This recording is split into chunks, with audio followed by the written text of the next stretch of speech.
Okay, and we are live here at the LA Tribune post debate analysis expert forum. My name is Mo Rock alongside Dr. Natalie Forrest. Of course, we just finished the live debate with President Donald Trump and candidate Joe Biden. And I have to start off by saying, Natalie, that was a real debate. First of all, something that something that in this political presidential climate, I think we had yet to really see in the traditional sense. It was a real actual debate. I think that just as far as first takeaways go, that is a solid foundational start. Of course, we have a handful of expert speakers. Many of these are everyday average people that are working hard every day as Americans, real voters that we're bringing on to really discuss this. But what were just your first takeaways, Natalie, before we bring on the panel of voters to discuss this? Well, I think I agree with you, first of all, right? It was actually like debate that you could actually hear everybody. That was kind of fun. That was new during this election cycle. I think other than that, the main thing that I noticed, as a historian, that there were a lot of questions not answered.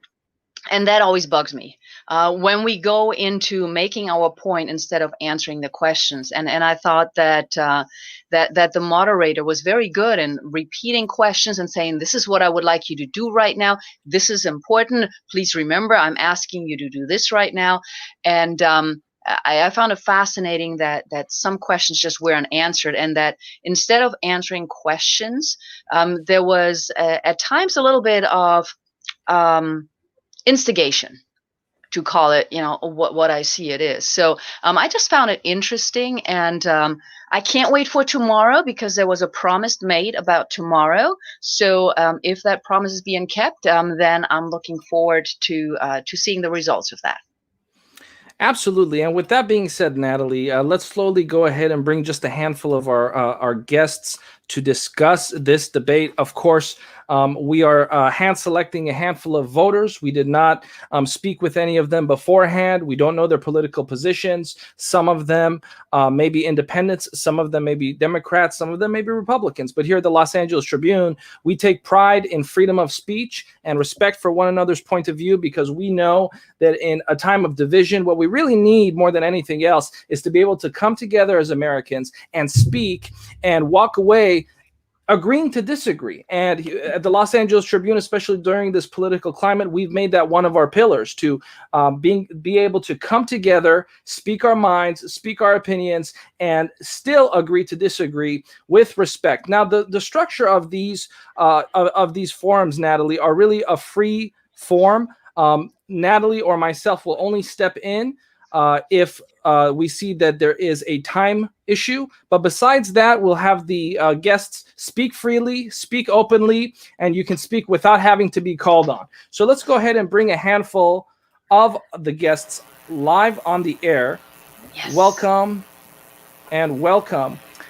We'd like to start off by, first off, just going around and having your first thoughts regarding the debate, as well as just giving a brief introduction as far as your name, where you're from, a little bit about what you do, and your first main takeaways regarding the debate. So let's go ahead and start with Michelle, and then we'll go from there. Go ahead, Michelle. Hello again. Thank you, Mo and Natalie, for having me back on the panel. I'm excited to be here today. And I'm with the Financial Architects. I do financial planning for everyday people like us, and then also wealthy clients. So my biggest takeaway was it was nice to actually see a debate happen, to actually learn a little bit more. I'm still a little bit undecided. I am a woman, and I'm a gay lady, so there's one side of me leans more towards the Biden camp, and I'm also a financial advisor. And so obviously the economy is a huge part of my career and part of my clients. And so I have to consider both sides of the fence. And so it was good to actually hear a little bit of policy today about where each of each of them stand. And I'm going to be honest, I was a little taken aback about Biden and his lack of what I seem to be doing right now is being able to form a thought. So that took me back a little bit. So I haven't heard a lot of Biden. I've done a lot of reading versus watching stuff live. So that was a little eye opening for me, and that definitely has. That's definitely something to put in the back of my hat while I'm finally, filling out that little bubble. Well, thank you for that, Michelle. And I'd like to continue. Remember to please introduce yourself and speak very briefly on your first takeaways of the debate. We'll have plenty of time to dissect things and go into full detail, but just your first main takeaway. Let's just go ahead and keep the line flowing and go to Axel Tillman. Thank you so much, Mo. Thank you, Natalie, for having me tonight. So my first takeaway is that this was actually the battle of three with the one winner. And the winner, in my opinion, was a moderator, which really knocked me out in the sense of the attempt to be fair and balanced. Unlike the first debate, where I saw moderated questions, this time it was actually tough questions for both sides that both sides either avoided or answered.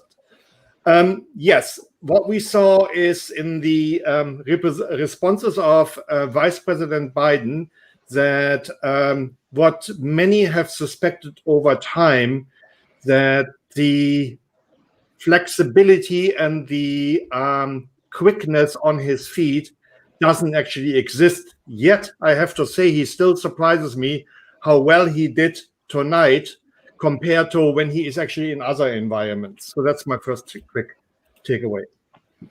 Thank you, and we'll continue with Dr. Bill Janishak. Well, thank you. Dr. Bill Janishak. I am a contributor here on the LA Tribune, and I thought it was interesting from a health perspective.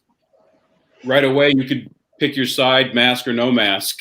And to me, it spoke volumes about where they were coming from. I mean, I don't think it's any secret that I think the last estimate was there's probably only about 5% of the population that's still on the fence.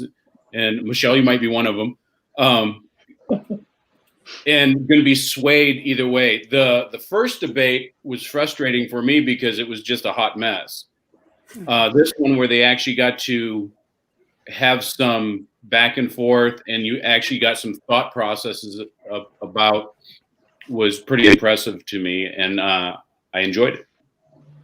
Thank you for that. Let's go up the column to Gina. Gina, the first takeaways and a brief introduction. Hi, everyone. It's so good to be here again with the LA Tribune team. I'm one of the columnists. I'm the senior columnist for the Tribune, and I have a column called The Journey-Centered Life. So it's great to be here with you all again.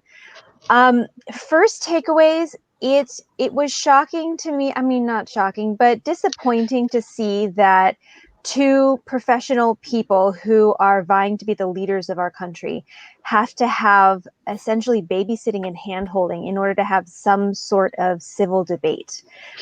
That's where we are now, I suppose. Fingers can be pointed, but that was a big takeaway for me, that outside rules had to be made in order to have some sort of civil conversation. Thank you for that, Gina. And let's go down to the bottom column. Let's start with Andre Torres. First takeaways of the debate, as well as a brief introduction. Go ahead, Andre. Hey guys, my name is Andre Torres. I'm from Orange County, California. I work in the financial sector. The first takeaway that I really got from the debate was kind of going along with what you guys were saying, that the moderator was kind of giving both candidates real questions this time. It wasn't like Biden was getting like spoon-fed like I felt he was in the first debate. But I think the whole muting the mic kind of put both of the candidates at the edge. And I know there was a few times where both of them kind of wanted to say something, but I was really shocked that they both really just stayed quiet and didn't interrupt each other that much. And I like the fact that there were more questions asked this time, but still a lot of unanswered questions as well. Thank you for that. And last but not least, Anil, brief introduction and your first main takeaway from the debate. Hey guys, thank you for having me here. I think it was like goddamn debate. 225, more than 225 attacks. It's like debate, man. Get the goddamn policy out. There is no policy discussion. It was just attacks from both the sides. It's nonsense. It's like, I mean, literally. It's better not to even stop, mute it. Let it go. It wasn't a great debate, Mike. It's like it's complete attacks. No policy at all. Either side. That's it. So I want to bring Dr. Bill in on this because Dr. Bill actually said that there was a clear distinction, whereas Anil is saying there was no clear distinction. So, one thing that's amazing is how two people can see the same debate and see different things. So Anil, a voter, is saying that there's no difference. It was just insults. Dr. Bill, a voter, is saying that the difference is clear. So I'd like to bring Dr. Bill in and follow up on what you said, Dr. Bill, which was there is a big difference in what you saw today. Go ahead, Dr. Bill. Yeah, what I saw as soon as they walked out, and again, first thing was mask or no mask, which I deal with every day in my office and educating people about that.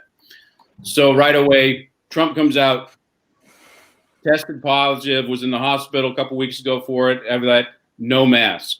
There's a clear philosophy that's speaking volumes without him even saying a word. And then Biden comes out with the mask.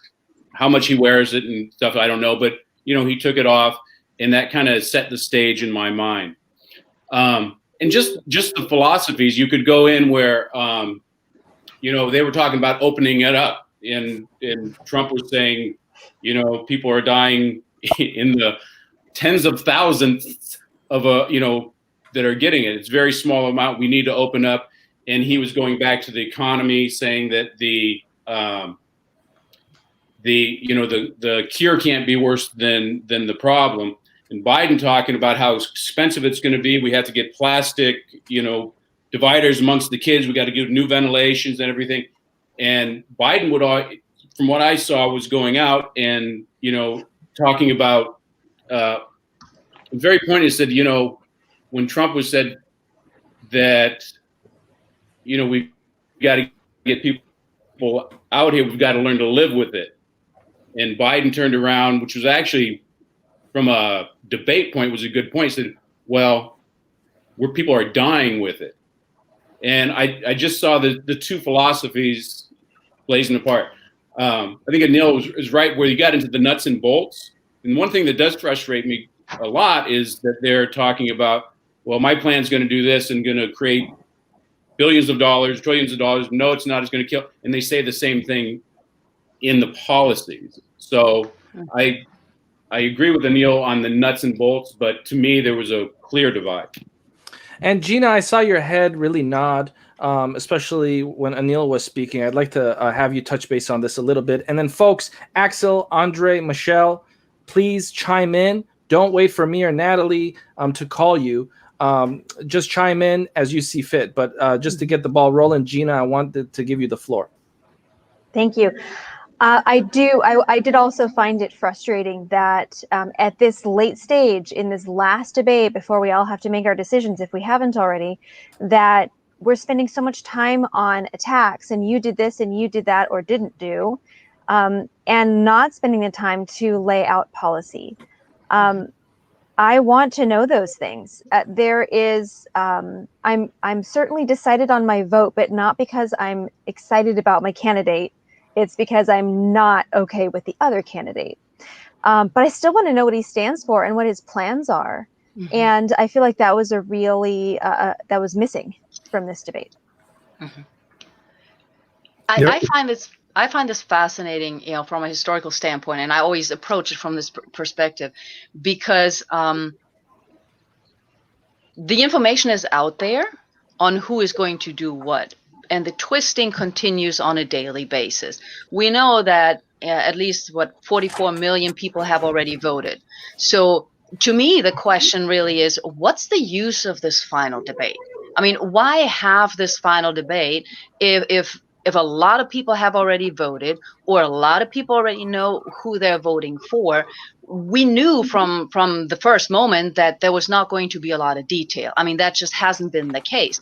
The detail is being presented in different ways. Now, the other piece I want to throw in is that it's a question sort of that I have, because they all have ideas. The question is not necessarily to me, what are their ideas, but once they're in the White House, what will they actually be able to do? And I think that's a huge point that's usually forgotten. We always wait for the grandiose ideas, but we don't really know what they're able to do until they're in the White House and they see the reality of the budget. They see the reality of what it has been done or not. So all of those promises are great. We don't really know what's going to happen until they have all the facts. And in this instance, only one person really has all the facts. So let's assume that that one person really knows where it's going to go if he got reelected. So just want to throw that in there as well.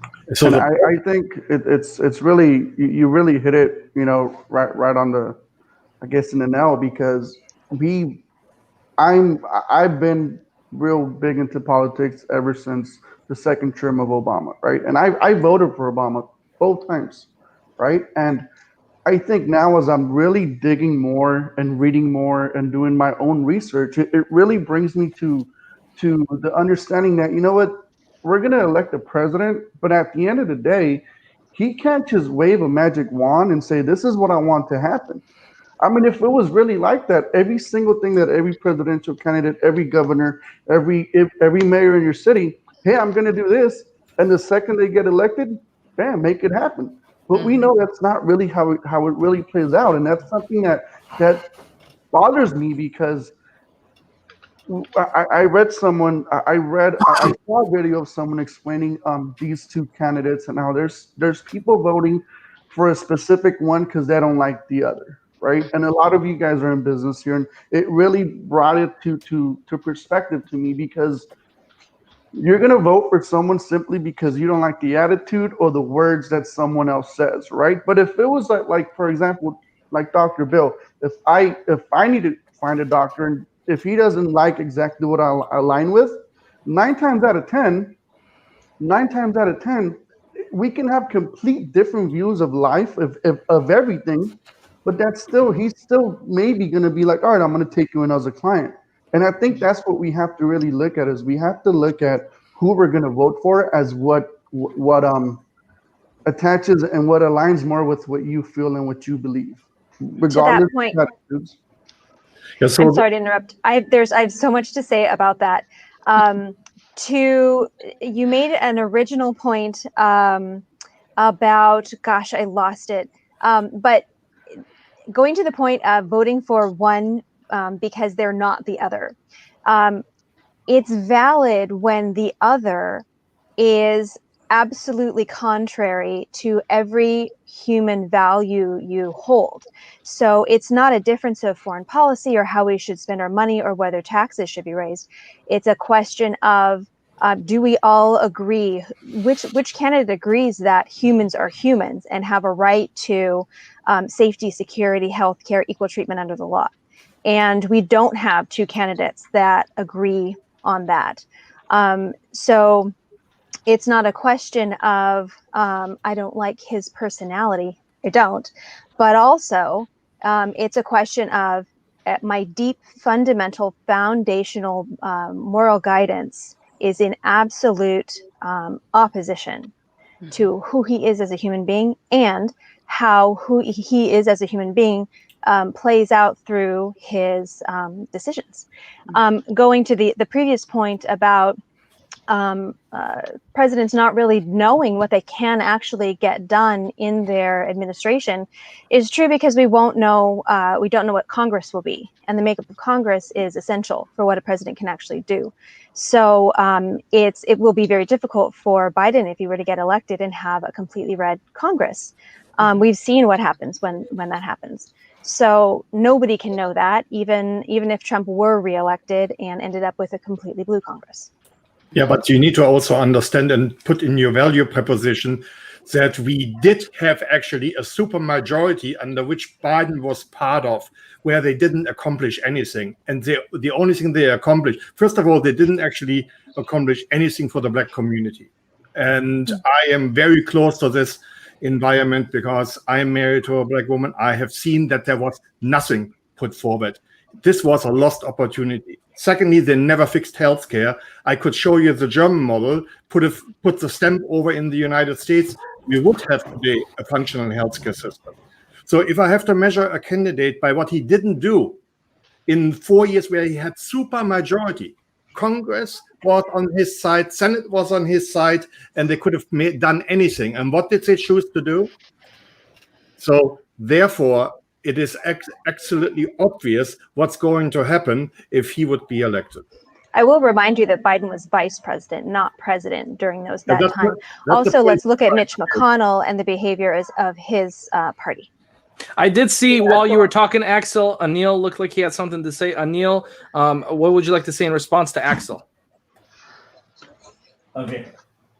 Obama, okay, I want to take it one thing. You know, I'm not a historical like a Natalie or somebody, but I would like to give my viewpoint is I voted for Bush, I voted for Obama, and I supported Trump.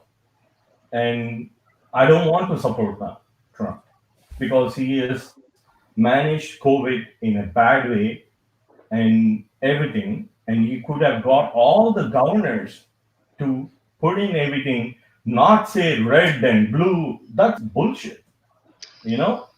Just get everybody to agree, you know? Sorry. Okay, I need to get Dr. Bill on this because hold on, Anil. So Dr. Bill, you're the only person here that's a medical professional. Anil just said that in his opinion, the coronavirus has been mishandled in the United States. So Anil is putting the blame on Donald Trump primarily and the mismanagement of the Trump administration. Is that correct, Anil? Yes, he could have managed. So thank you. So from a medical perspective, Dr. Bill, what is your analysis of what Anil just said? Do you agree with him or disagree? I disagree with the fact that it was the Trump responsibility. I agree that it's been mismanaged, and I'm not going to say that the whole we didn't know what was going on during this whole thing because it was you know, it was a big thing. It was everything in the news. When I first heard about it, I'm looking, and I'm not a virologist or an epidemiologist, but I know a little bit about histology and viruses. And one thing that we know is bacteria and viruses are part of our normal ecosystem. But when this thing came out, and if you remember, we were told that this is something different, and this is something weird. We were hearing all these things, so my ears popped up. And I kind of got to prepare my office, my staff. I get a lot of people ask me about this. So I'm looking up the things and I'm going, okay, it's a coronavirus, but I don't know what's different. So I call up a buddy of mine who works with hundreds of microbiologists. And I said, you know, what am I missing? Because, you know, educate me. And he says, I've talked to everybody. Nobody really knows. So that really put up a big red flag. I'm going, this thing is dangerous because if nobody really knows yet. And rightly so, I agree that we shut down and we've done everything else. The problem is, if you know anything about it, it was propagated to create more fear than anything else. If you look at the numbers, and the problem now, I don't trust any of the numbers. I don't trust the CDC number. I don't trust the WHO's numbers. I don't trust your neighbor's numbers. I don't know. So I don't really know how many people have died of coronavirus personally. But what you can't do is put it on Donald Trump, who's not a medical professional. To me, everybody's kind of off. I've known plenty of people that have had COVID. I might have had it myself. I don't know. I didn't get sick. But I was around plenty of people that were, and it was the fear has caused more problems than anything else. And I think there's I don't think there's really a doubt. There's a political bent to it. Yeah, I want to double down on this for a little bit with the rest of the panel, because this is very important, because it has been the strategy of the Biden campaign to lay the blame largely in their advertising and in their rhetoric, the blame of the deaths of the coronavirus on the Trump administration. And whether or not that blame is valid or invalid is a major reason as to whether people are voting for or against Donald Trump. Now, clearly, so far, amongst this small group of individuals, there's been a divide on that, where Anil is laying the blame on Donald Trump and Dr. Bill is not. So what I'd like to do as voters, I'd like everyone to really go through and speak about whether or not the blame is on Donald Trump or not. I'd like Gina to speak, and then we're going to go to Axel Tillman and Michelle and Andre. Go ahead, Gina. I don't think all the blame needs to be laid at Donald Trump's feet. I'm happy to put blame where it belongs. And there is a lot about this virus that we just didn't know. And so there were a lot of people, a lot of professionals out there doing the best they can. I don't think he did the best job he could. I think he kept information from the public for far too long and downplayed the seriousness of the virus for far too long. And that I can absolutely lay at his feet. But to say all of it was his fault, no, I don't think so. I'll give him that. So first of all, we need to actually understand what actually the United States of America is. It's actually a country out of 50 states where the policing authority, that means what can happen in each individual state, is in the hand of each individual governor or the governments of each state. The president, even if he wanted to dictate shutdown or complete opening, has zero authority to actually accomplish anything in this country, except if it's federal matters, such as, for example, shutting down China and coming in is a federal matter. He cannot dictate. No, you can change your head, but please read up. I will, absolutely, I disagree. There is nothing that a president can do. He could not, what I would wish he would do, California, and tell the governor to open up. He cannot do this. So we need to actually understand that as a first premise. Second, to Dr. Bill and everybody else who says something, we need to actually not preempt that there is a danger in this particular virus. I actually I'm not a medical professional, but I'm a scientist. I have talked to many people in Germany, in Czechoslovakia, everywhere. I even talked to Stanford professors that are speaking out. And they all know that there is actually, first of all, the tests that we are doing, and even the originator of the test, RT-PCR test, he said cannot be used to determine whether you have COVID or not. Unfortunately, the guy died in December. Secondly, all the numbers that we are showing are done in such a way that, for example, the 210,000 are people that died with COVID, not from COVID. And if you take a look in the next column thereafter, you find on the CDC, then you find actually that there's only about 15,000 that died from COVID. So I am extremely leery to see around the world the manipulation of data.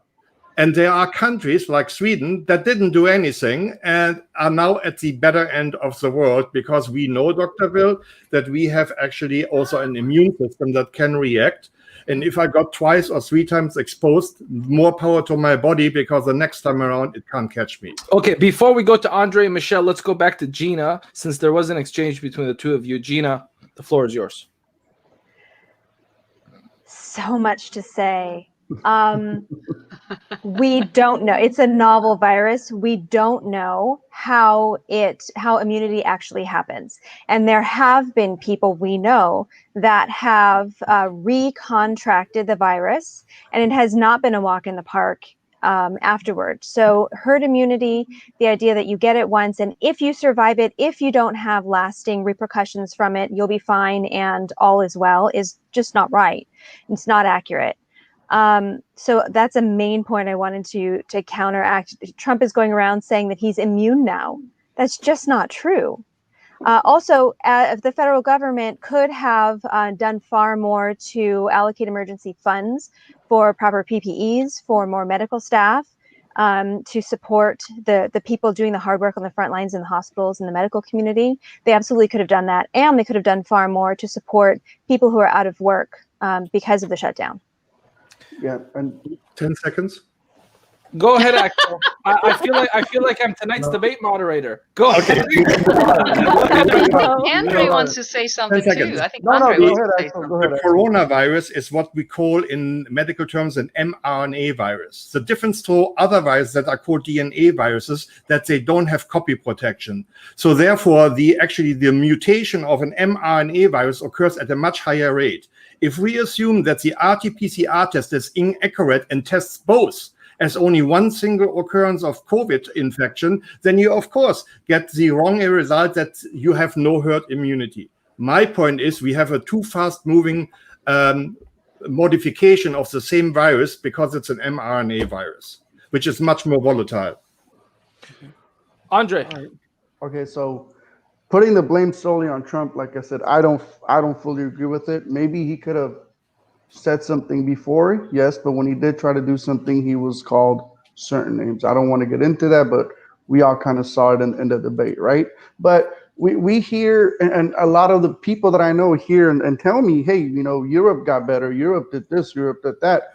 I just read an article that they're getting a second wave and it's pretty bad. They're talking about shutting it down again. And they said, I believe it was like 80% was due to people staying home and the other 20% was due to people being outside.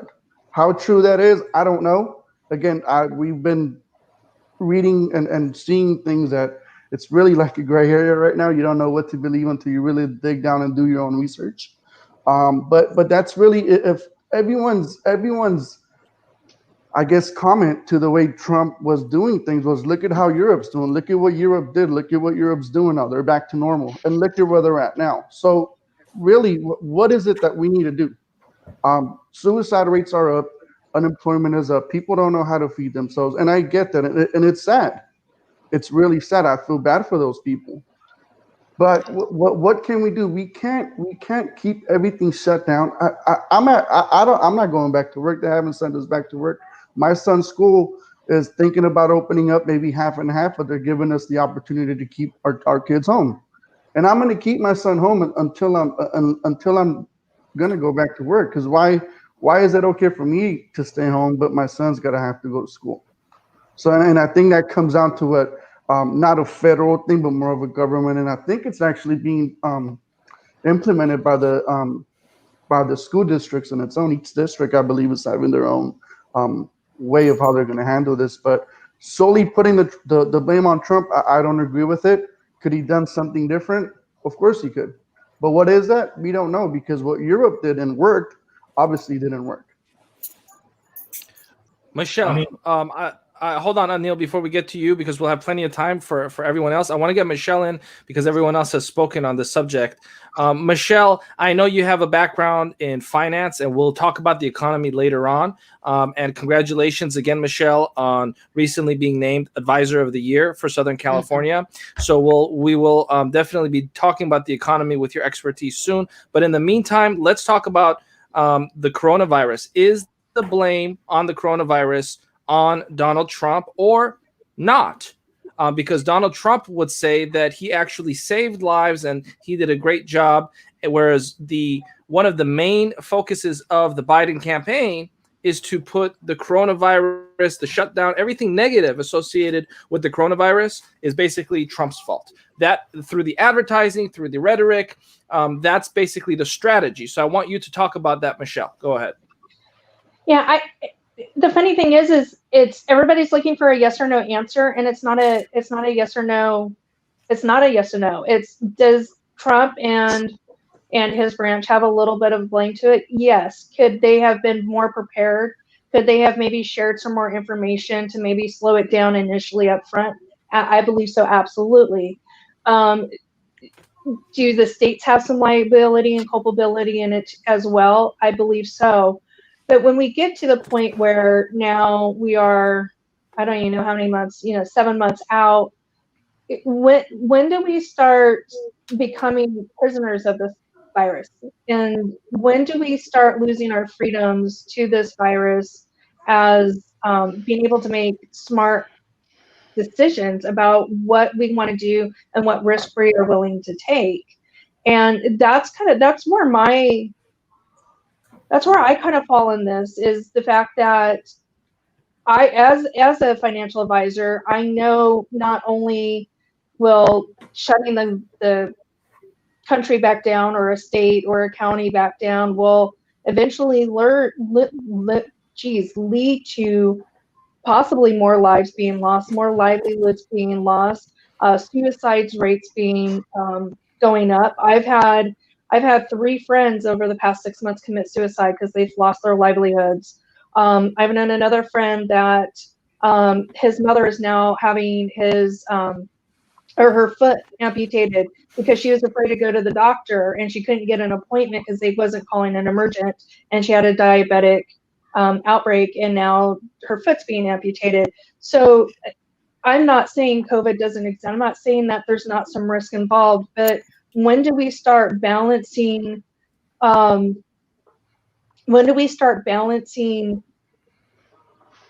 Being prisoners of COVID and going back to living in our lives? And I'm not saying living our lives recklessly. And I know not everybody can. It's hard to trust your neighbor, because you don't know where your neighbor's been. You don't know they're going to, follow the guidelines. But I'm also kind of at this point where I don't want to say go back to normal, but there's got to be some middle ground. And I think that's the challenge right now is everything is so black and white. Where is the middle ground? Where is and I might be reaching too much. Maybe I'm a little too much of an optimist, but where are some logical human being, adults thinking here where we can't come up with some middle ground? Thank you, Michelle. Unless you have something to say, Natalie, I'd like to move to Anil because Anil, you're really passionate about your position on this. And you really started off strong, and I think a lot of people share that sentiment. From my understanding, Anil, you're just really adamant about shutting down, staying locked up, and you're very on the positive side of the lockdown. Or did I misunderstand? Please clarify your position and how you feel about the coronavirus and what we need to do. Go ahead. I'm not saying shut down at all. Shutdown doesn't do. Look at what Europe did. Like Andre said, Europe is back in second wave very bad. Many countries in Europe, right? And we are going back there.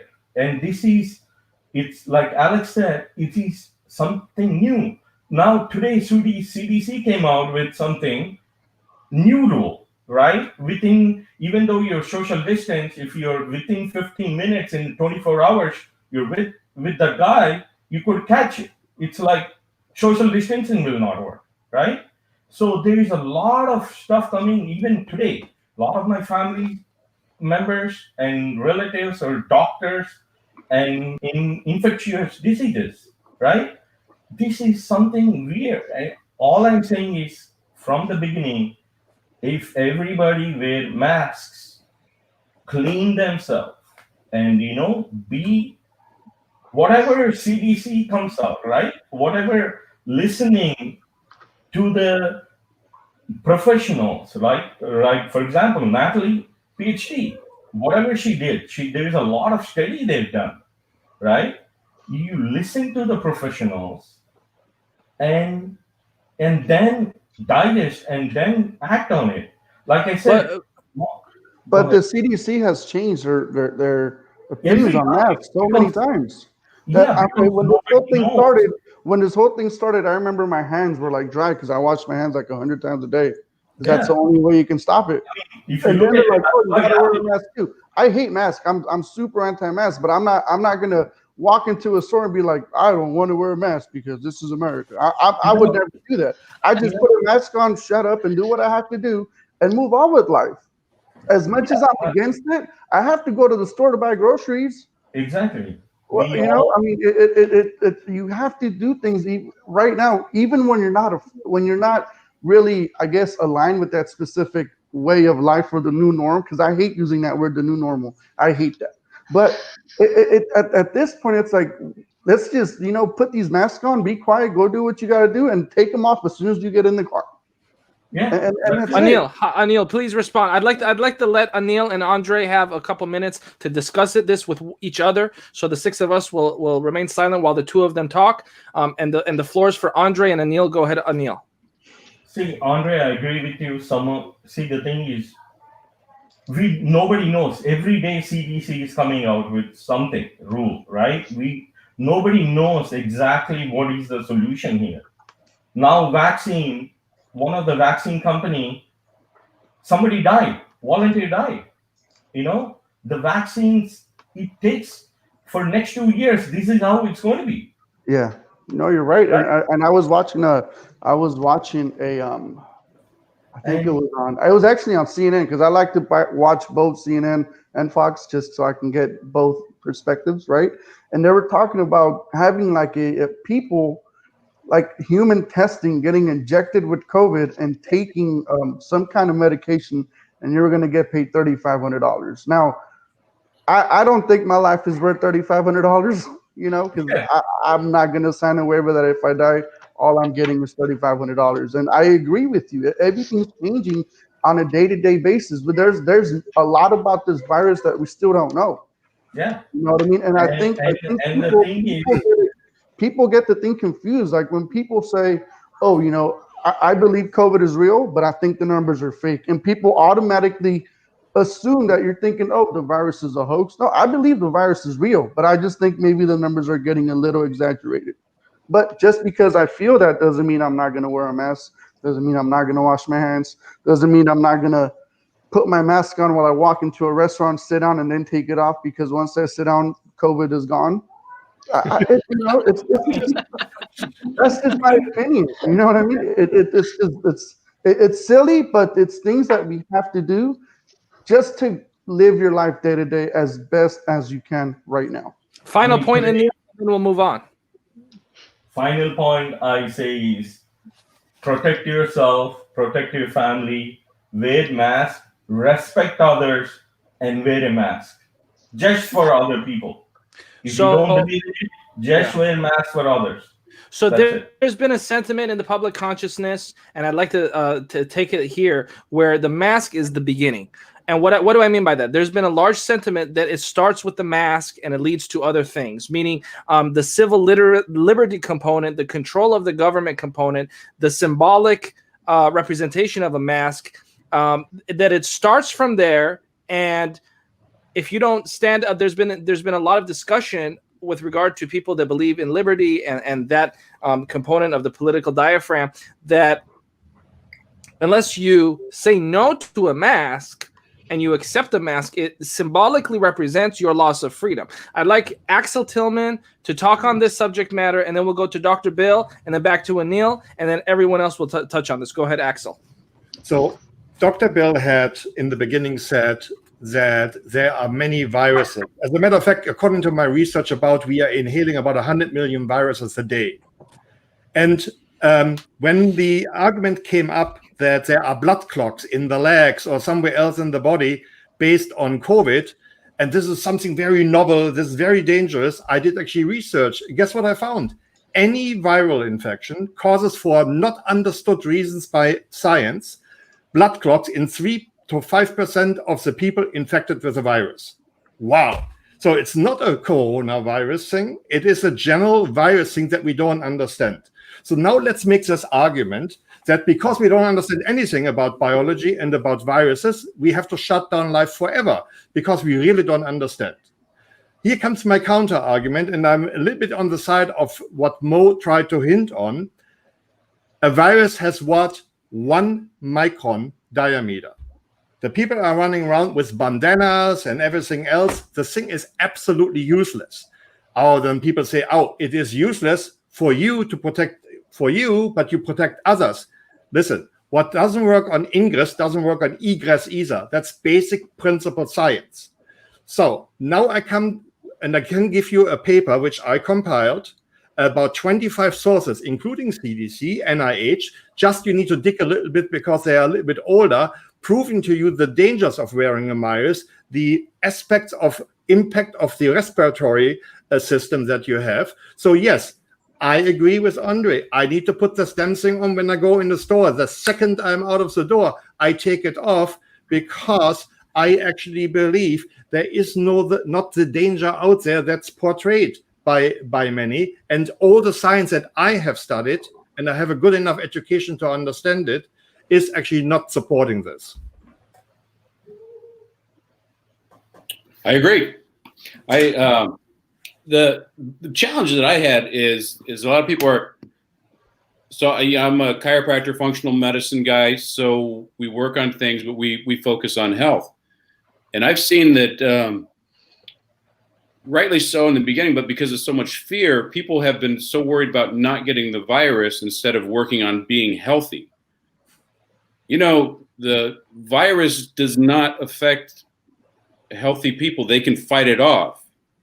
And when I say healthy people, I don't mean people without symptoms. It does not mean that you can't ingest it and take it, but a healthy immune system. It's really funny that I haven't seen a lot of people coming and running and saying, how am I going to boost my immune system? Give me vitamin C, give me zinc, give me, vitamin D, whatever.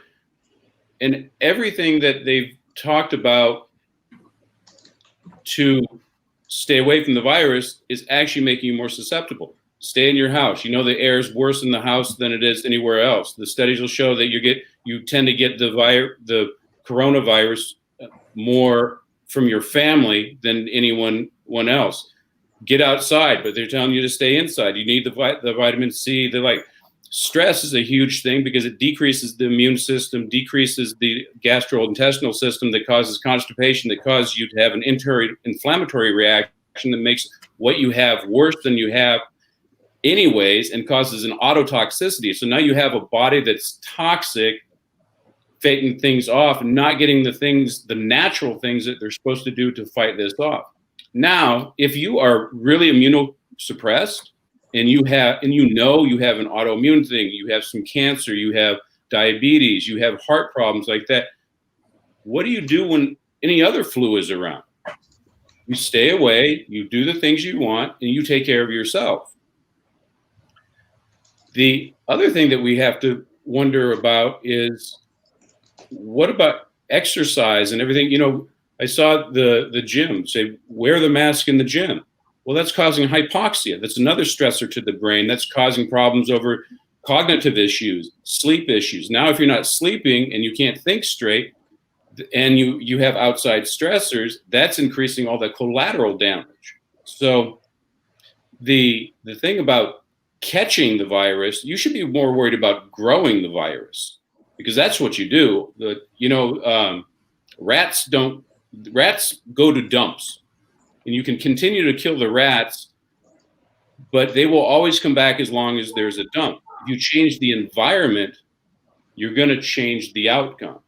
And that's actually kind of how herd immunity works, is that if more people are healthy, then you're not going to have to tend to have all these other things. The masks and stuff like until, I'm trying to count how many times they flip-flopped on whether it should.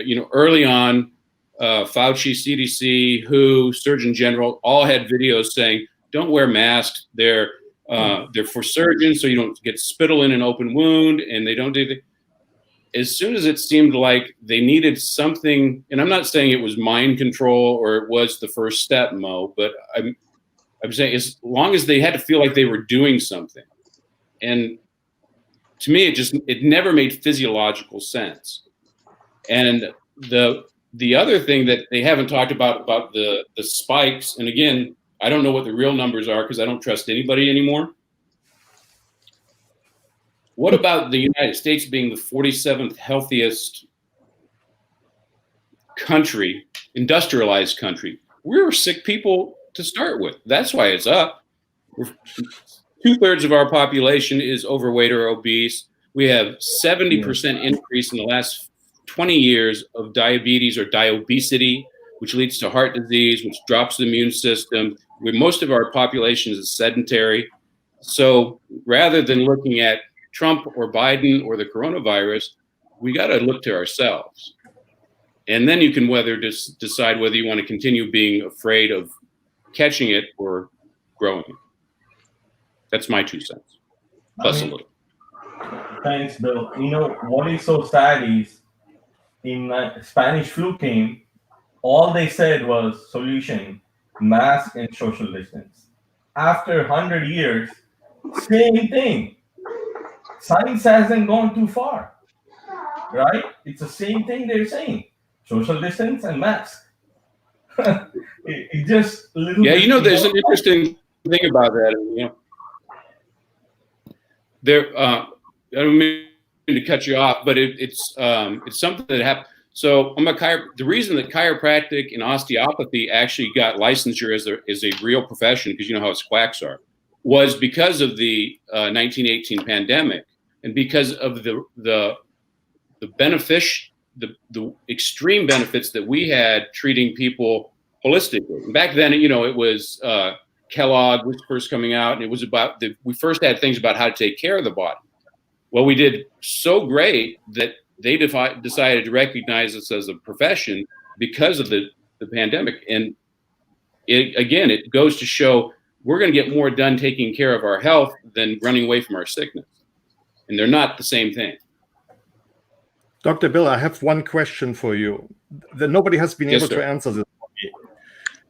So one of the arguments was that I could be a passive carrier that is asymptomatic, not affected by the virus. That's why I should wear a mask so that I don't infect other people. But at the same time, we tell the children they don't have to wear a mask. So they are not human because they are not carriers of the virus, because children are allegedly asymptomatic. They don't get the effects, but they must be still the carrier of the virus, that when you love your child and you kiss your child, you still get the virus if you got the virus on the outside. Am I correct, Dr. Bill? I can tell you are not correct. And this goes back to the point of wearing your mask into an eating area, and then you take off your mask and suddenly coronavirus doesn't exist because you're sitting at the table. That's not it at all. The point is we wear the mask because those microns, which are too small to be actually filtered through a mask, have to survive on droplets. And the droplets can be caught by the mask. And that's why they can be one part of a multifaceted approach to limiting the spread of the virus. But it goes to the point that masks, hand washing, taking your vitamins and eating healthy food and getting out in the sun are all facets of doing our best to protect each other. And so wearing your mask to the table, supporting your local restaurants and all the people and the industries that go into every restaurant that we support is part of making sure our economy continues, and doing the best we can while living our lives is wearing the mask to the table. And then when the food arrives, you take it off. It's all part of just doing the best you can.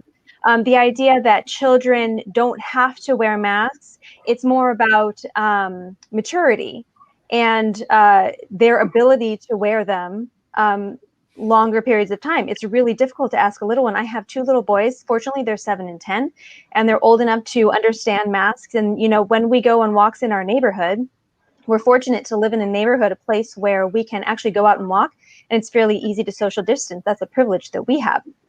We keep our masks down under our chins, and when people come, we say mask up, and we put our mask up until we're past everybody, and we walk around. We get off the sidewalk and go around and do our part to take care of our community and do our part to watch out for each other. And in the new normal that we're going into, that has to be part of it. We have to take care of each other. I spoke a moment ago about privilege. We have a neighborhood that we can walk in. We can go out in our backyard and get sun. I can afford to buy my vitamin D3 capsules to protect my own immune system.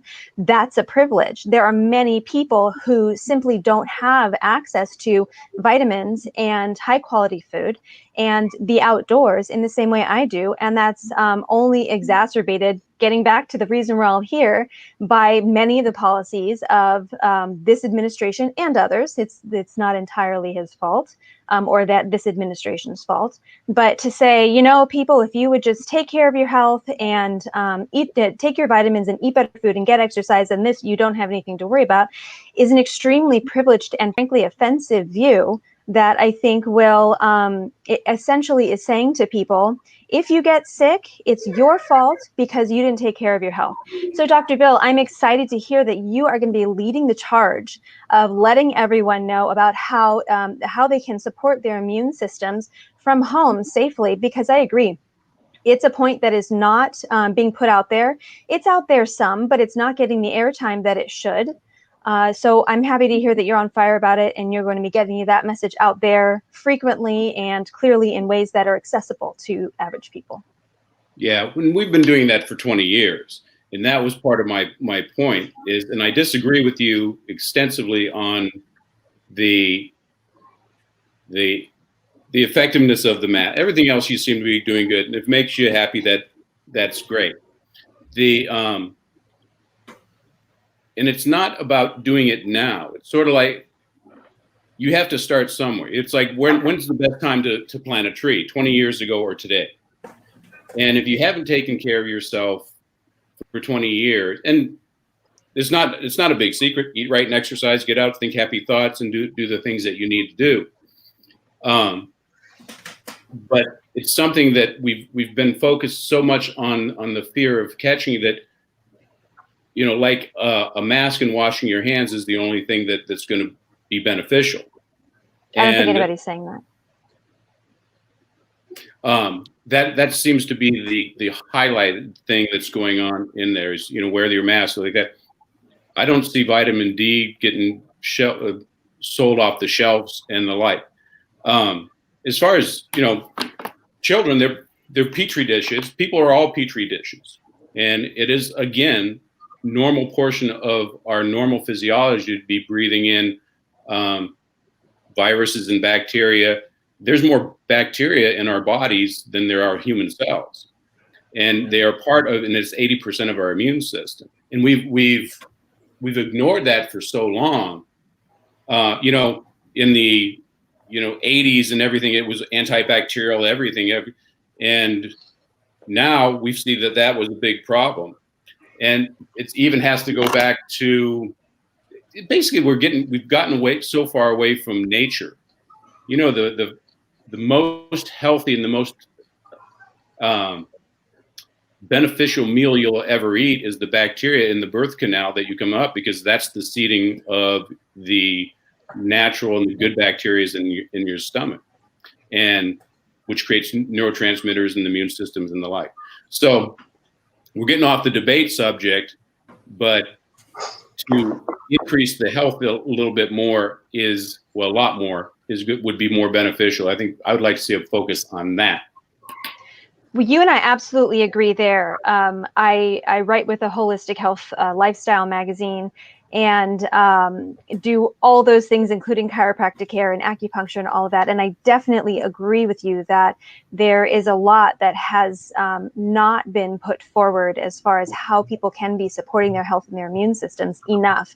And perhaps in this time is a chance to shine the spotlight on what everyday people can be doing. But to say you've neglected your body to this point for whatever reason, so, best of luck to you, is not the right answer, I believe. But Anil, probably you have something to say to the whole subject matter.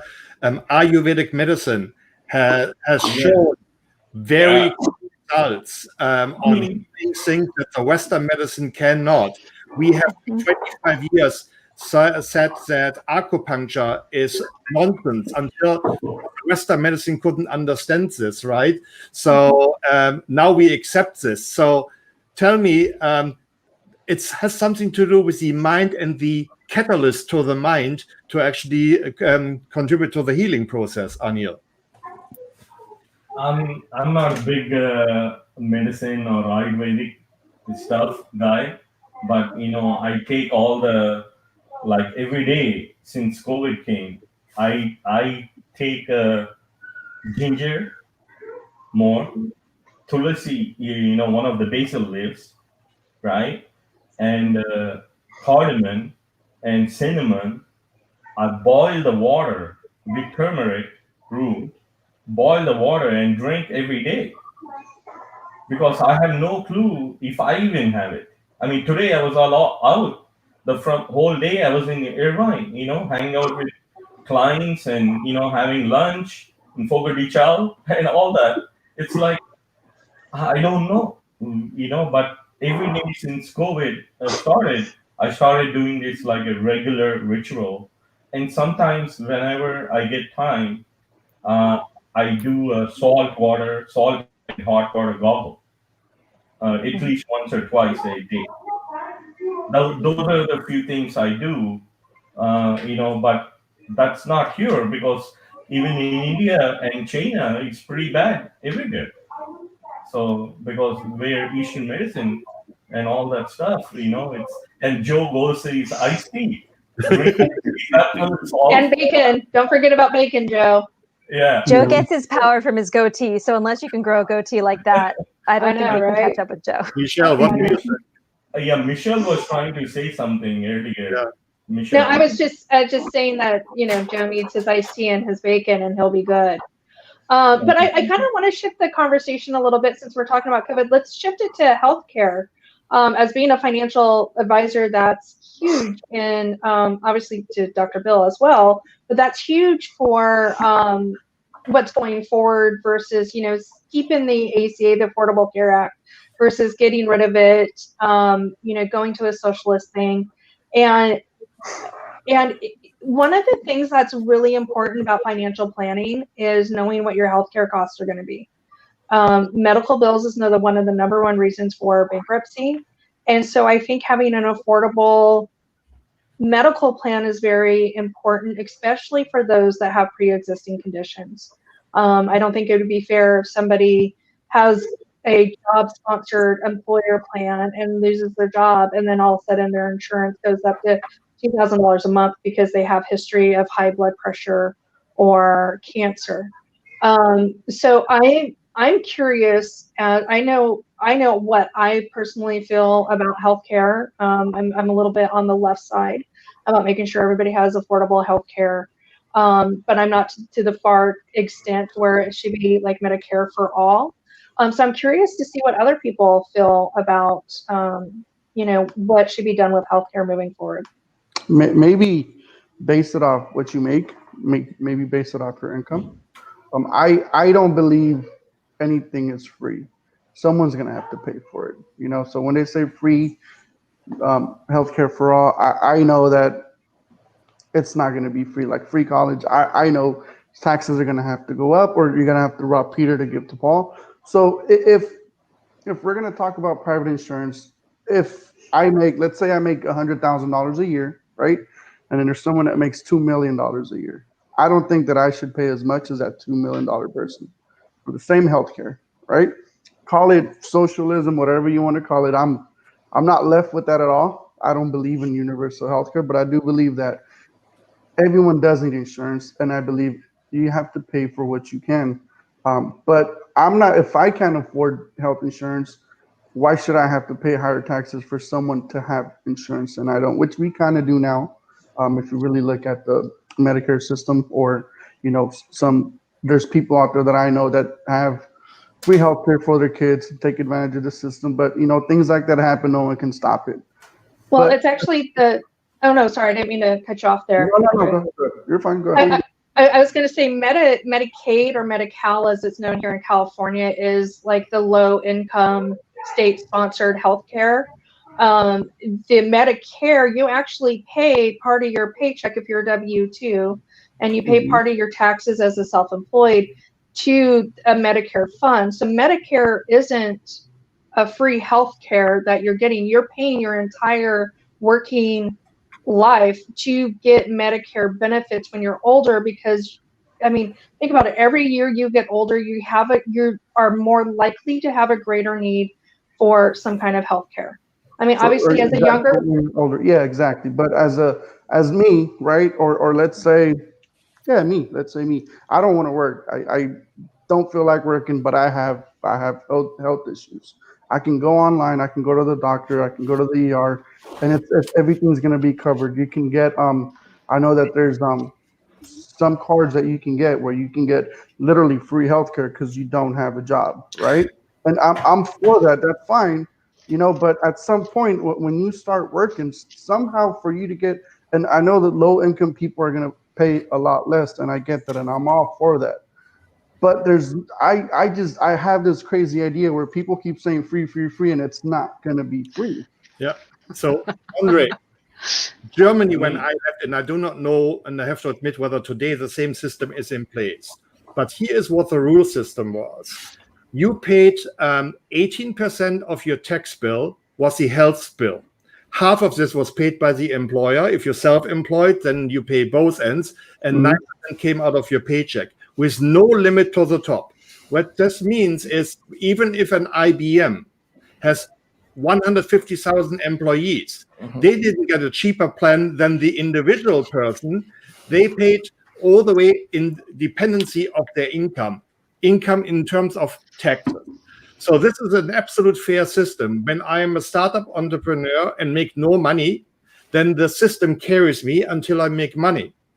If I am making $1 million and I pay $250,000 in taxes, the healthcare bill is then fixed 18% of this. But even more so, we cannot just only look at the cost of the healthcare.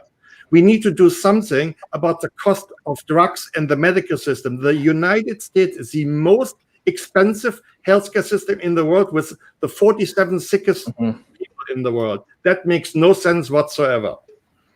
And something that Trump has gotten quite a bit of credit on in that field, Axel Tillman, is this component where if the price of medication is, let's say, $1 in Germany and $7 here in the United States, the individuals that sell the drugs are obligated to honor that payment. So he has gotten some praise from people that wanted some pharmaceutical reform. But I'd like to shift the conversation a little bit as we head toward the final section of this incredible group of individuals that have so graciously shared their perspectives on these issues. And wrapping up the final 15, 20 minutes or so, we do want to talk about a subject matter that has been very important in this political climate. We've covered the coronavirus. We have covered the economy briefly, and we'll try to get into that as well before we wrap up. But before we get into the economy in closing, we want to talk about race.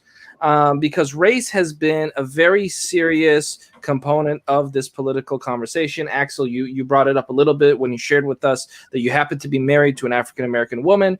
And so you have had a unique perspective on the matter with your relationship. And the race has really been a big component of this political climate. And really, I'd like to just start off with Gina.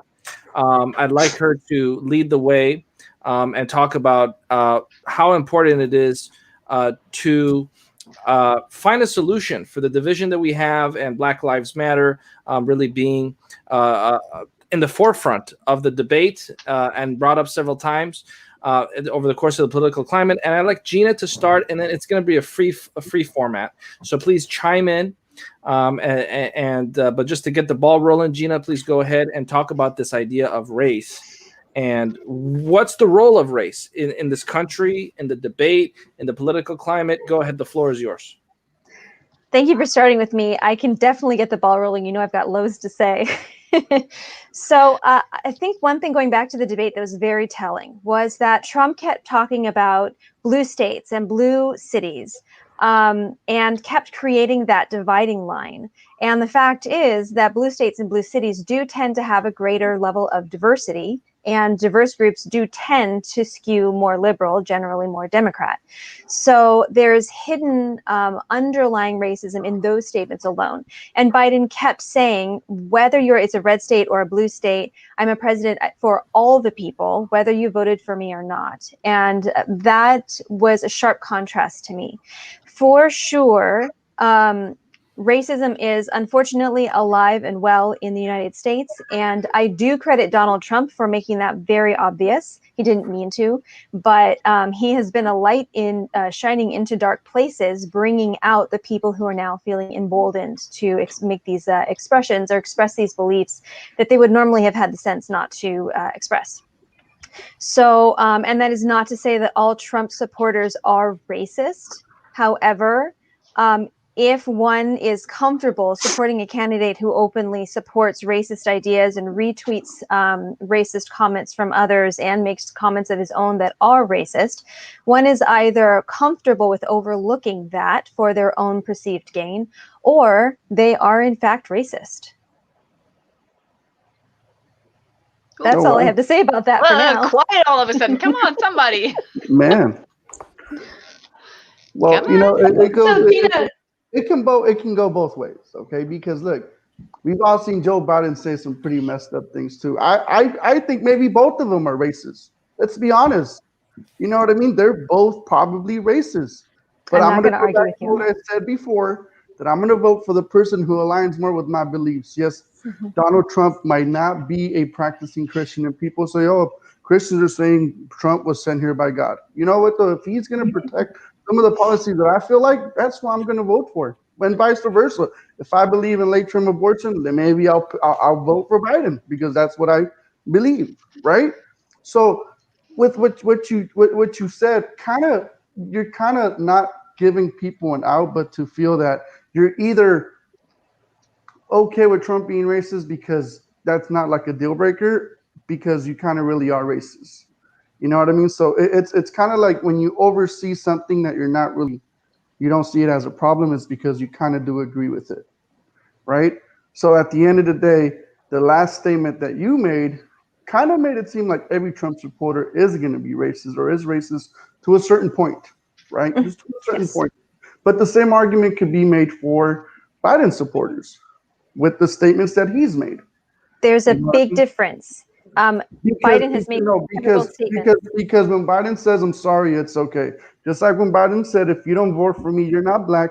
He came out and apologized, and just because he came out and apologized, it's fine. You know, he didn't really mean it. Let's keep it real, and let's really when people say things like that, especially the way Biden's brain works, when you get put up in a corner, you say what you really feel. And that's something that people say when you're drunk or when you have no clue. The first thing that pops into your head might be the truth, right? And I feel, and I've been doing a lot of research on this, and my mom's a Democrat, and she's viewing the way people are treating Trump, and she's telling me I might vote for this guy just because I see how much he's getting attacked. And I've never seen a president be attacked as much as Trump is.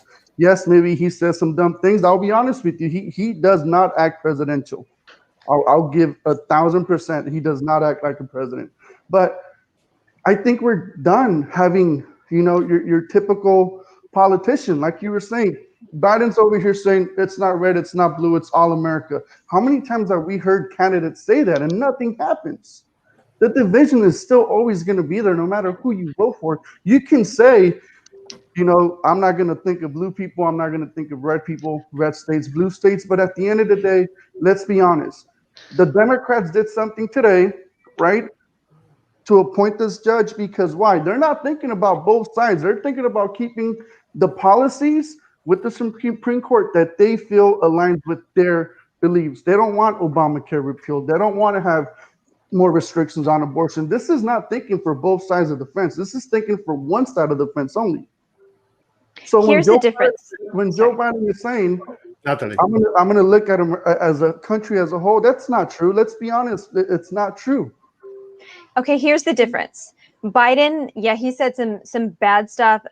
He has come out and apologized. I'm not going to be apologist for Biden because honestly, I don't particularly like him.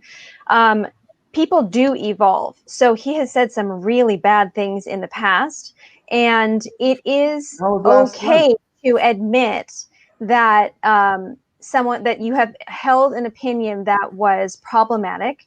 You take it out and you look at it, you unpack it and realize, yeah, that was messed up. I should not have said that. I'm going to evolve myself. And part of that is taking responsibility and apologizing for it. The difference here is that Trump has built his campaign and his base on his racist and divisive rhetoric. That's the primary difference. But Gina, isn't you calling everybody that supports Trump a racist? Isn't that kind of the same thing? It's calling it like it is. So either one is comfortable with being racist, or they're comfortable with aligning with a racist because there is enough in it for them, or they perceive so. But what happens even though that, and I'm just gonna play this here.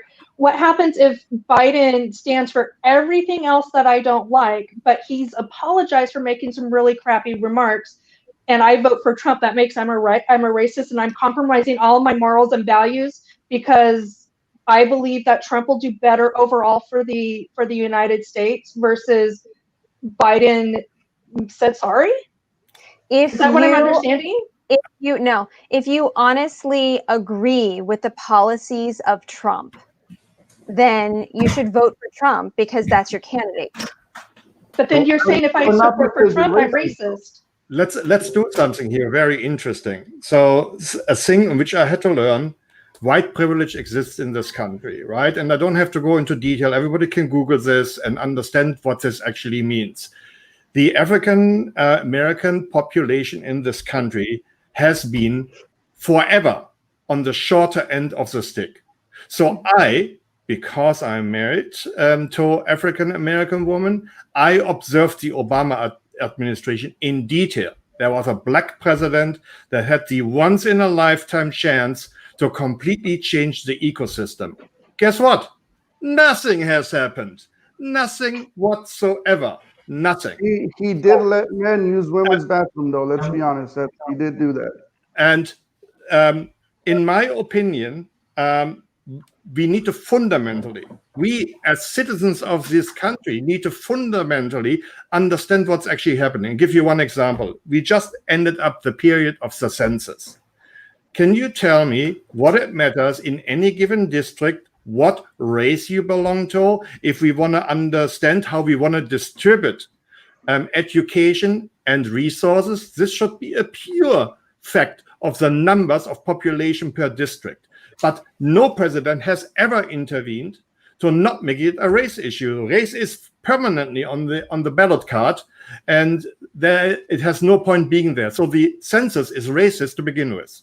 It does have a point in being there because we need to know what communities are being affected by the policies and the decisions of our leaders. You are absolutely correct that African American people in this country have been disproportionately targeted in a number of ways, including the prison system, the financial system, the education system, and more. And that is something that one president in his terms cannot address on his own. I will agree that there was a lot that Obama could have done and balls that he absolutely dropped. But the answer, the wide swing that we went in the opposite direction, is not the correct way to go for the Black community in the United States. I'm going to go with Axel on this real quick because this whole census thing is, and I'll bring up what you said too. You said that you got to know where there's minority communities in order to allocate the proper, let's say the proper funds for that specific zoning, right? But the census has been around for a long time. Compton, Santa Ana, let's look at other low income cities, right? Where there's more minorities than white people. If the census is made to give more funds to these specific places, why are those places still the way they are? Why have they not changed? I mean, if that census is really going to be to help people, why is it that this school district doesn't have enough white people, or their test scores is not as good, so they're not going to get X amount of funds from the state, from the federal government, whatever? Why not maybe give those specific areas more funding instead of less, so that it can uplift them? You're right. You're talking about two different things, though. No, I'm not, because the census is it's how many people live here, what race are you, not just how many people live here. Because let's say in one specific, let's say apartment complex, there's 200 people, right? And then whatever, there's 100,000 people in one city, and there's 50,000 people in one city, and the 50,000 people have better grades. They have less minorities, and they're probably going to get allocated more funds than the people with 100,000 because their test scores are low, and maybe there's that's just how it goes. Yeah, but that's not from the census. That's from the performance of the districts, which are underfunded. Okay, so even with that, why not allocate more funds to those underperforming districts so that they can be better equipped to bring those kids out of poverty? I'm totally for that. You know, the whole race thing, and again, I'm gonna get a bunch of heat, but I feel that you make your own decisions on what you want to do in life, because there's people that have grown up in poverty, that have starved, that have lived with family members house to house, that have been couch surfing their whole lives until the time they were 16, 17, and now they're doctors, now they're lawyers, because they made choices that they decided, you know what, I'm not going to let these things around me affect and dictate what I'm going to do in life. But you need a much stronger willpower. If you're growing up in a neighborhood that drags you down, where you are a social creature, when people look at you and say, you're no longer one of us, you have a much harder time to climb out of this in an impoverished neighborhood than you have in a wealthy neighborhood. So yes, everybody makes their choices, but how you're guided to the choice is something that we cannot absolutely ignore. And therefore, we should actually try to equal the playing field. And unfortunately, I have not seen anything. Yeah. Also, everybody knows we have the worst homeless crisis ever. Yeah. I mean, go to Venice Beach. You used to be able to walk there. Now it's tent row. Downtown LA cannot be walked any longer. And is anybody doing something about it? Nothing. This is a democratic state of California. What have they effectively done? I can write you tomorrow a program that would at least attempt successfully to actually take care of this. So this do it. Yeah. Why wait? Go for it. Nobody gives me the money and the power, so excuses. It's okay. So I want to actually bring in Anil on this. Expo 2024. That's all I'm saying. Absolutely. Expo 2024. It started right here, Dre. So actually, I want to get Anil to talk about the subject matter because he has a unique position. You know, he has the Indian American experience, and so I really want him to chime in on what his position is on this matter and how he sees the role of Black Lives Matter. Go ahead, Anil. Thank you. Okay, thanks for putting me on the spot. Okay, on the race aspect, see, being a leader of the thing, you should be talking positivity everywhere, right? Connecting everybody together. It doesn't matter, equality, everybody's equal, right? That's what I was looking for, and it's not happening, right? But at the same time, you know, you guys brought up, Axel brought up, Andre, Obama, right? Obama didn't do anything for Black lives, right? Black people. See, the thing is, when somebody on his own race, if he does, you're going to blame him that you're the guy who did everything. So he is not going to go out there and say, I'm going to do everything for Black people. So, the race is a very complicated thing. And my only thing is hoping Trump would bring positive vibes in his talk. Tell everybody, hey guys, equal, everybody's. That's what I was looking for. And that's about it, no. And let's go ahead and have Bill also chime in on this before we move on to the final subject matter of this evening's post-debate analysis with our expert speakers.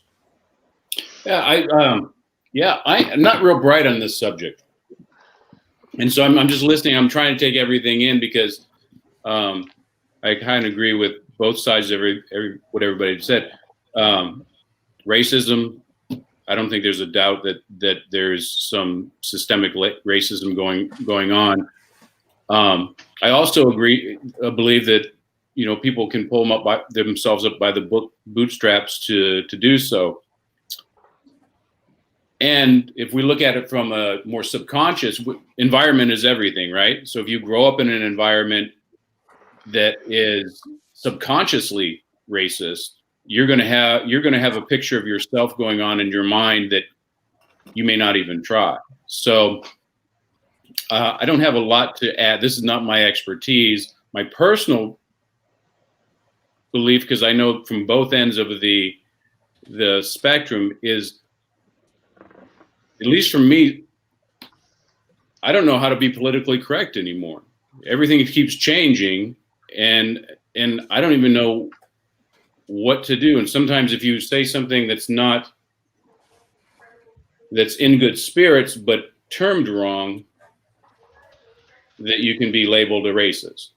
And I don't know how someone looks that would be called a non-racist.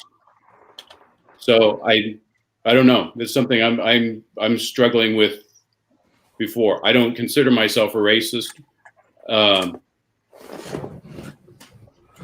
but I don't know exactly what we're looking at. So for the final component, thank you, Dr. Bill. So for the final component of this evening's post-debate analysis with this group, we're going to talk about lockdowns and the economy and whether or not we should continue with the lockdowns. One thing that was a big difference between the two candidates was the mask mandate, where Joe Biden said plainly that he will mandate everyone wears a mask, whereas Donald Trump is continuing to allow that to be a state-by-state decision, which was a big distinction between the two. So we're going to have Michelle start this one because it is regarding the economy, which is her field of expertise. And then we're going to have a free form with everyone talking about the lockdown and the relationship that the lockdown has with the economy, and whether or not we should be loosening the lockdown and going back to what we would call normal life, or whether we should continue with the lockdown, add a mask mandate, and keep things closed and shut down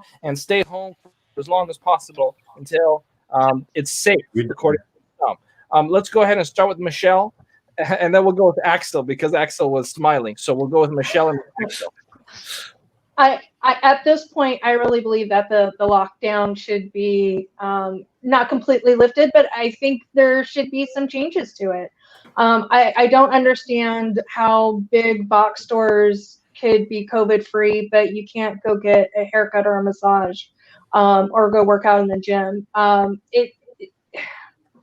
Right now, there are so many business owners that have shut down. There are so many people that have lost their livelihood that we haven't even begun to see the effects of that, because everybody is still like, now you're just starting to run out of that unemployment. Now businesses are just starting to run out of their PPP loans, where now they're like, okay, now I can't pay you. If I'm still locked down, I can no longer pay you. And I'm talking about like in-person service businesses. So there has to be a way to be able to do this safely, where we're respecting everybody's right to go out and be public, do the things that we need to do to be able to try to limit the spread of the COVID virus, but also still be able to maintain the number 1 economy in the world.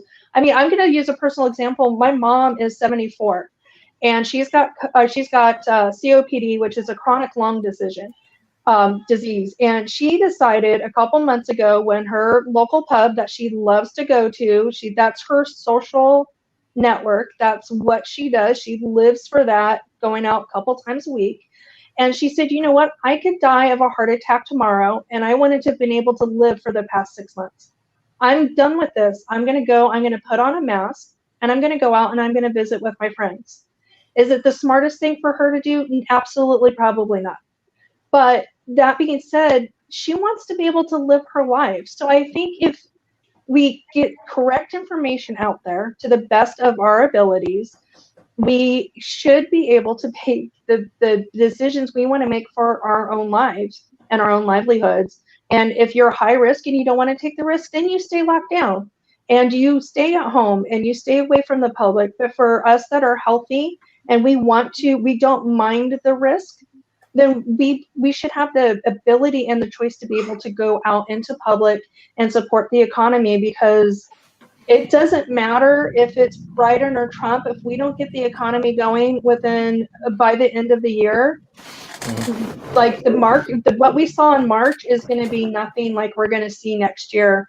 People's 401ks and their investment portfolios most likely will be wiped out. Especially since most people don't have a financial advisor and don't know how to properly manage their portfolio and know how to make adjustments when the time comes, when we're in such a turbulent time. So I say we need to open it back up safely, respectfully, not just let everybody have a free for all. I'm not saying fill up the new Ram Stadium wall to wall people, but let's start integrating back into the economy. So we could start we can start living again. Thank you, Michelle. And we're going to wrap this up very soon, but everyone will have a chance to chime in on this subject matter. Michelle, I'd like to go ahead and pass it to Gina. Gina, what is your response, or what is your feeling and thoughts on what Michelle's position on this is? Go ahead, Gina. Michelle, it might surprise you to know that I actually agree with you on a lot of what you said. It's a difficult question. We have done remarkably well, my family and I, during the shutdown, but we're in a place of privilege. I was already working from home. I'm an energy healing transformation coach and a writer, and I was already doing my work from home. My husband is a teacher, so he was able to transition to being at home. And we're both people who can handle having our kids at home, so our kids get to be here, and we're very fortunate that we can do their education here. So I don't feel like I'm in a position to tell others how they should be handling this situation. I do feel for everyone who has lost their income, or their income is unstable. And I do believe that people should be able to make their choices. My hope, and maybe it's naive, is that we can handle this with compassion and care for each other. And that means when we go into public spaces, we do our best to social distance, and we wear our masks, and we support our local businesses. And I would like to open up the economy as much as we can. Like you said, Michelle, not as a free-for-all, not, doing breath tests on everyone we meet, but responsibly and carefully with love and compassion for our fellow, not just Americans, but and not just citizens, but every single person who lives in our community. That's all I have to say about that. Okay. That's good. I thought lockdowns are not necessary, right? In the beginning, all they could have done is wear mask, social distance, put everything indoors or closed, all outdoors open. Look at Venice Beach. They have outdoor gyms in West LA, right? Outdoor gyms, outdoor everything. There is no necessary to shut down everybody at all indoors. You only shut down indoors, keep everything open outside, right? That would have been the smartest move from the beginning to do, and limited people, right? And if it's offices, work from home, just like that was a good move. But I think shutting down economy from the beginning was a bad move at all, period. I mean, they could have said in the beginning, everything outdoor, guys, indoor, no. Even schools, now they're opening schools. All the classes could be outdoor. There are some countries who are doing that, and they're doing good. And outdoor schools. Anil, I actually agree from the get-go. However, we didn't understand from the beginning what actually was happening, in the sense of not the danger of the virus, but of the danger of the information that was perpetrated. And the danger that, as it is continuing, like in Germany, I have a friend over there, the press says, drastic increase of COVID cases. Yeah, it's 50 out of 100,000. The numbers don't support even the talks of shutting down Germany again.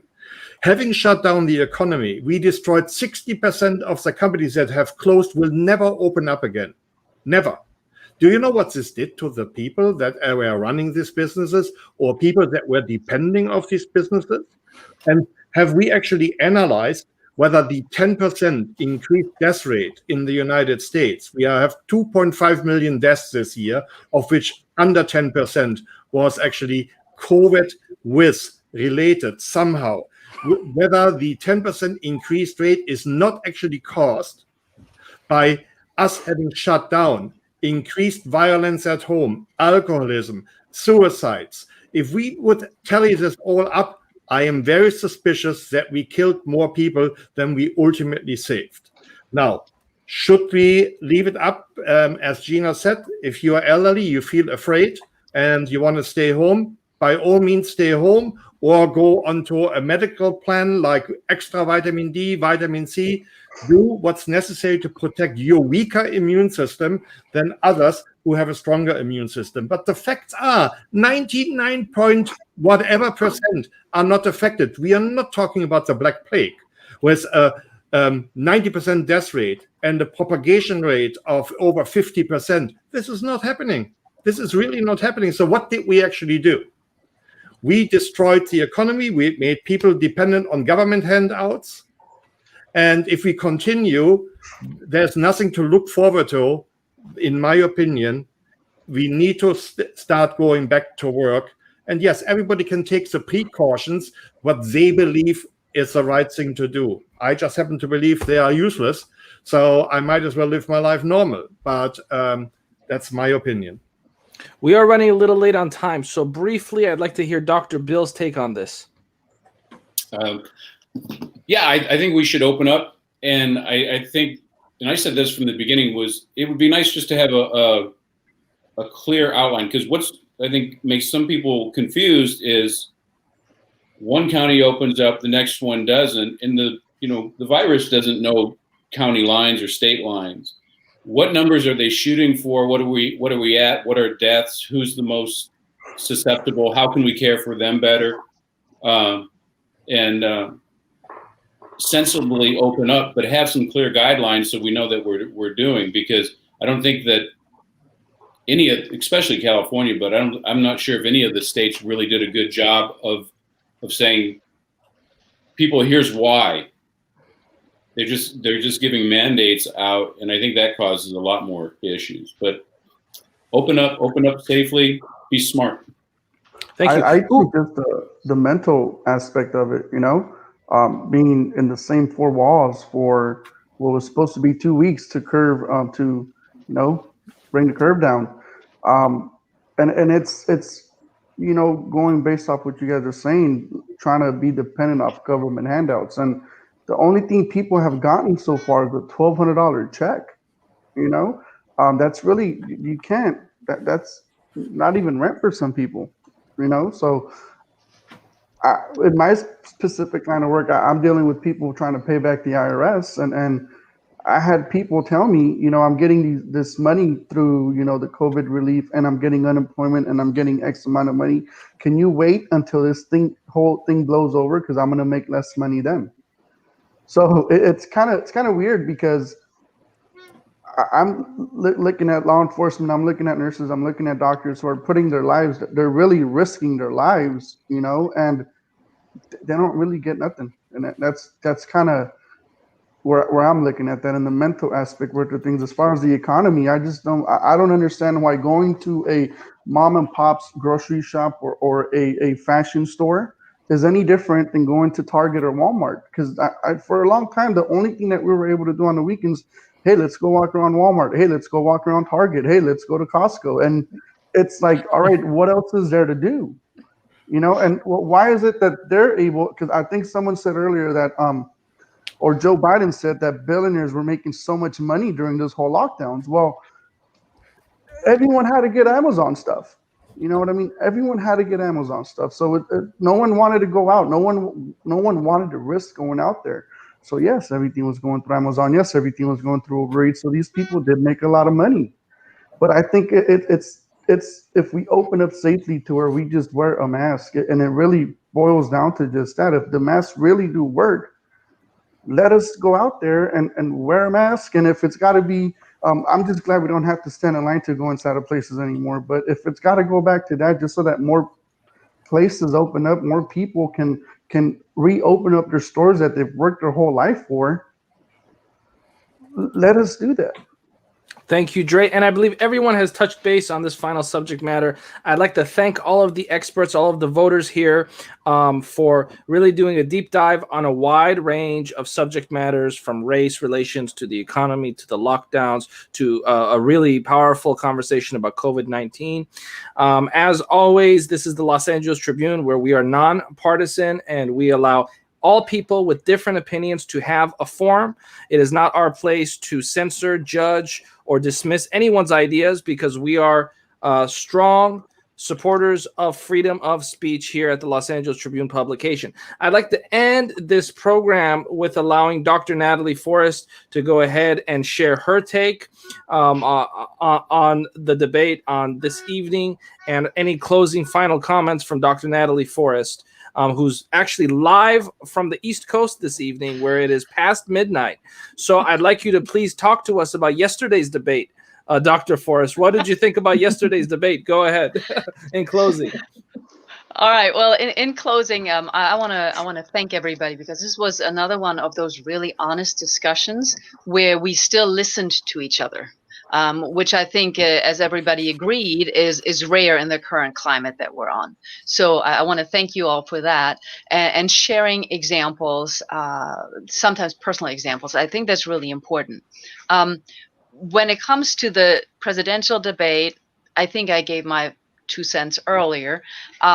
What I loved about this debate is that, again, I'm putting my analytical hat on here, that there were things being said, and then a little later on, they were put on the opposite. And what I mean by that is that on the one hand, we were saying, I heard some of us in the panel say things like, well, the president really doesn't have any power. But then, like 5 minutes later, we were talking about the president doing stuff.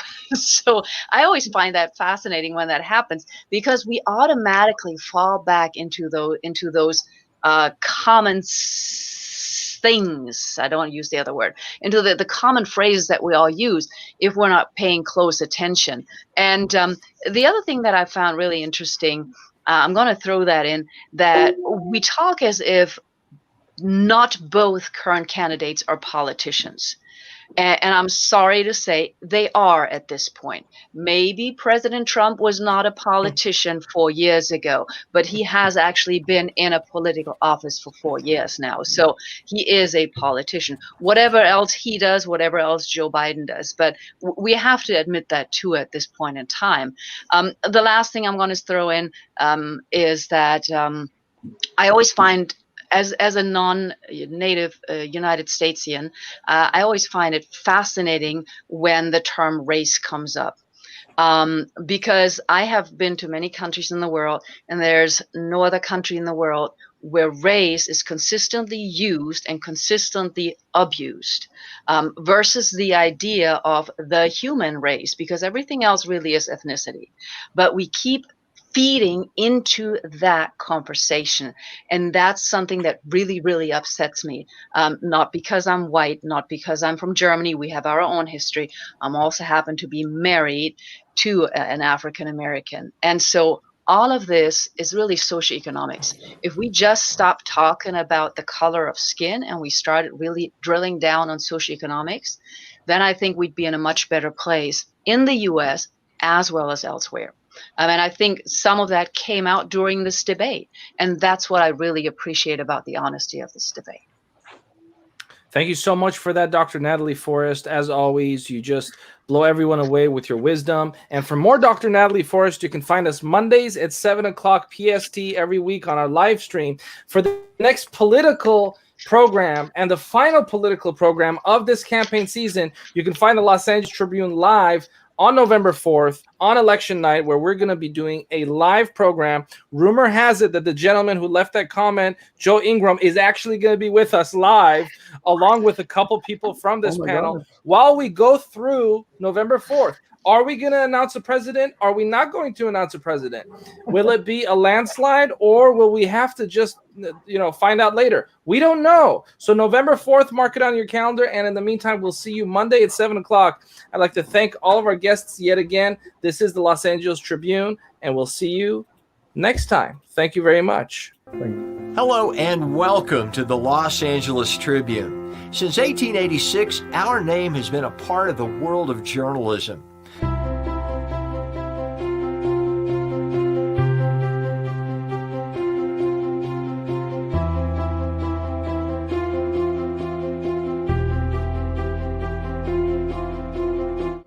We have earned a reputation for being a publication that practices integrity, authenticity, and responsibility. For general inquiries, contact today.